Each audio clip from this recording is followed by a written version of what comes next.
June 4th, 1942, Midway, Atoll, 9:18 a.m. The Pacific sky is a hard, blinding blue, the kind that turns sweat into salt almost instantly.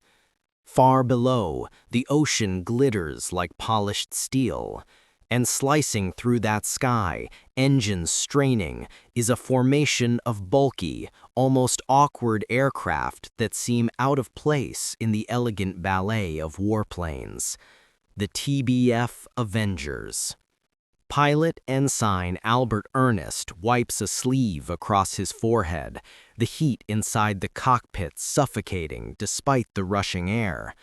His aircraft vibrates like it's carrying a dozen angry beehives.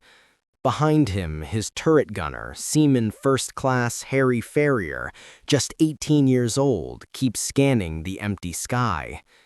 They all know the jokes. The Japanese call it the flying egg. Too fat, too slow, too clumsy to survive.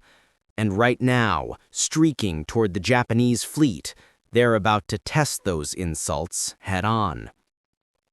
The Avengers had launched from Midway only minutes earlier, part of a desperate strike force.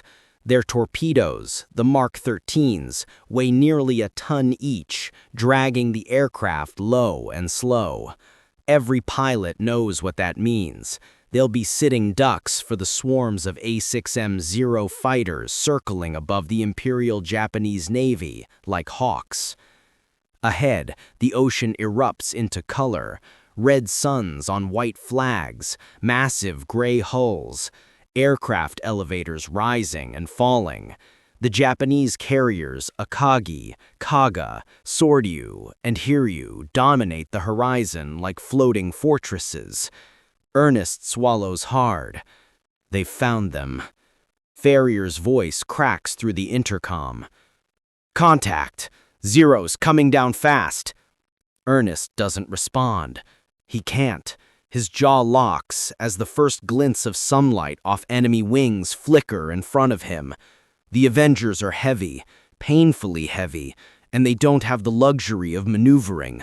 Their torpedoes must be released from low altitude, straight and steady, right into the teeth of the enemy. That's when the Japanese pilots see them, really see them, and the laughter begins. From the cockpits of the Zeros, the Avengers look like lumbering barn animals struggling through the sky.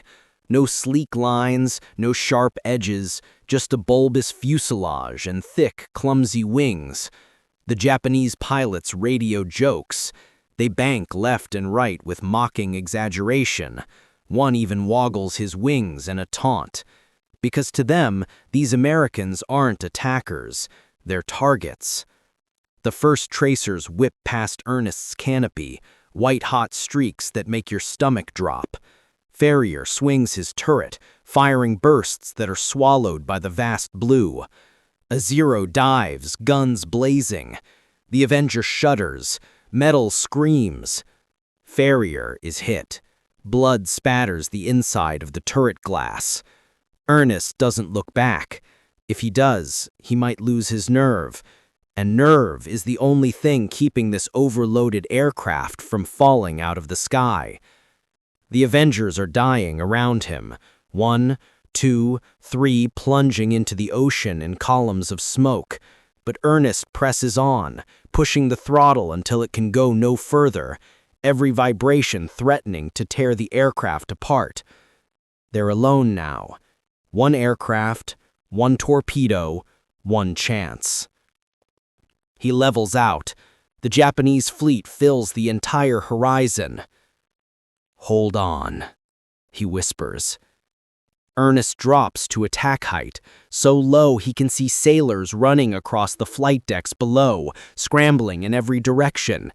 He can feel the ship's anti-aircraft guns turning toward him, hear the drumbeat of explosions growing closer. He squeezes the release. The torpedo falls. And with that one motion, the entire tone of the battle changes.